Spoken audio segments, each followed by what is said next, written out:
मुंबई महापालिका हद्दीत तब्बल 164 अनधिकृत शाळा असल्याची यादी मुंबई महापालिकेनं जाहीर केली आहे। त्यामुळे या शाळेमधल्या विद्यार्थ्यांच्या भविष्याची चिंता आता व्यक्त केली जाते। चेंबूर, मानखुर्द, गोवंडी, मालाड, मालवणी या भागात सर्वात जास्त अनधिकृत शाळा आहेत अशी देखील माहिती आहे। पाहूयात। मुंबई महापालिका हद्दीत तब्बल 164 अनधिकृत शाळा असल्याचं स्पष्ट झालं। मुंबई महापालिकेनं या 164 अनधिकृत शाळांची यादी जाहीर केली आहे। शाळा अनधिकृत जाहीर केल्यानं या शाळांमध्ये शिकणाऱ्या शेकडो विद्यार्थ्यांचं भवितव्य अधांतरी आहे। अनधिकृत असलेल्या या शाळांमध्ये मराठी, हिंदी, उर्दू आणि इंग्रजी शाळांचा समावेश आहे। चेंबूर, मानखुर्द, गोवंडी, मालाड, मालवणी भागात सर्वात जास्त अनधिकृत शाळा असल्याची माहिती आहे। 164 शाळांपैकी 48 शाळांनी राज्य सरकारकडून मान्यता घेण्यासाठी प्रयत्न सुरू केले आहेत, पण तोपर्यंत त्या शाळांमधील विद्यार्थ्यांचं शैक्षणिक भवितव्य अधांतरी असल्याचं सांगण्यात येत आहे। 164 अनधिकृत शाळांमध्ये हजारोंच्या संख्येनं विद्यार्थी शिकत असल्याची माहिती आहे। मुंबईमध्ये गोवंडीत 43 अनधिकृत शाळा आहेत, मानखुर्दमध्ये 16, विक्रोळीमध्ये 9, मालवणीत 15, कांदिवलीत 12 शाळा आहेत, मालाडमध्ये 9, धारावीत 9, जोगेश्वरीत 7 आणि कुर्ल्यामध्ये 5, त्याचबरोबर अंधेरीत 5 आणि ट्रॉम्बेमध्ये सुद्धा 5 अनधिकृत शाळा आहेत। दरम्यान यावरून काँग्रेसनं सत्ताधाऱ्यांवर निशाणा साधलाय। अनधिकृत शाळा हे सरकारचं अपयश असल्याची टीका काँग्रेस नेते सचिन सावंत यांनी केली। तर राज्यात नेमकं काय सुरू आहे असा सवाल काँग्रेस नेते नाना पटोलेंनी केलाय। काही कळत नाही या सरकारचं। अनधिकृत शाळा महाराष्ट्रामध्ये आहेत, बोगस व्यवस्था महाराष्ट्रात चाललेल्या आहेत। शालांत आयडीचा घोटाळा झाला, त्याच्यात अजून कोणावर कारवाई झालेली नाही, पैसे वसूल केले गेले नाहीत। काय चाललं काय या महाराष्ट्रात? कोण आहे याचा सूत्रधार?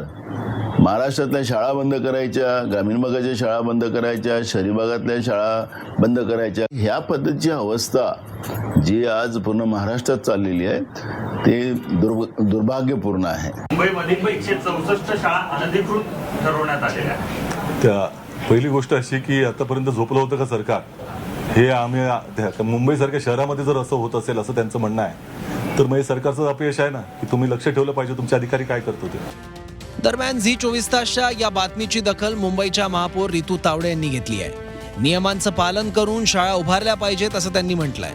पूर्ण नियमात राहून सगळ्या शाळा उभ्या करणं, राईट ऑफ एज्युकेशनचे सगळे नॉर्म्स पाळणं हे तेवढंच बंधनकारक आहे। बऱ्याच ठिकाणी मी सुद्धा पाहते की कुठेतरी चाळीमध्ये, कुठेतरी बिल्डिंगमध्ये, कोपऱ्यामध्ये अशा 2-3 वर्ग घेऊन शाळा उभ्या केल्या जातात, 3-3, 4-4 वर्ष चालवल्या जातात आणि नंतर एडसाठी त्याचे प्रस्ताव हे मुंबई महानगरपालिकेमध्ये आले जातात।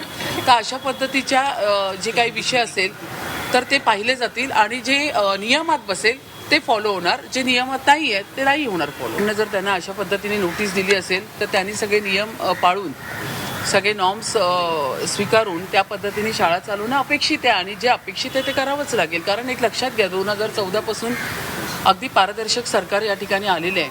आम्ही कोणालाच या ठिकाणी नुकसान होईल अशा पद्धतीची कुठली भावना नाही आहे, पण सगळं नियमात बसावं ही नक्कीच भावना। मुंबईमधील 164 मान्यता नसलेल्या शाळांची यादी महापालिकेच्या शिक्षण विभागाकडून जारी करण्यात आली। यापैकी 48 शाळांच्या मान्यतेकरता प्रयत्नही सुरू करण्यात आले। मात्र नवं शैक्षणिक वर्ष सुरू होण्याआधीच या शाळांमध्ये शिकणाऱ्या शेकडो विद्यार्थ्यांच्या भविष्याचा प्रश्न उपस्थित झालाय। हा खरं तर मी विषय म्हटल्याप्रमाणे हा संपूर्ण विषय हा राज्य सरकारचा आहे आणि असे जर कोणी निकष पूर्ण करत नसेल तर राज्य सरकार त्याच्यावरती ठोस असे काहीतरी पावलं उचलली गेली पाहिजेत। कारण कसं आहे, शेवटी हा म्हटल्याप्रमाणे हा सगळ्या विद्यार्थ्यांचा भविष्याचा प्रश्न आहे आणि माझं असं आव्हान राहील की अशा शाळांमध्ये प्रवेश, कारण अशा शाळांमध्ये मला वाटतं महानगरपालिका एक बॅनर लावते, एक नोटिसा लावते, तर अशा शाळांमध्ये प्रवेश घेताना पालकांनी थोडा विचारपूर्वक करूनच प्रवेश घ्यावा। या शाळांमध्ये हजारोंच्या संख्येनं विद्यार्थी शिकतात। तब्बल 164 शाळाच अनधिकृत असल्याचं समोर आलं। त्यामुळे या शाळेत शिकणाऱ्या हजारो विद्यार्थ्यांच्या भविष्याचं काय होणार असा सवाल आता उपस्थित होतोय। ब्युरो रिपोर्ट, झी 24 तास।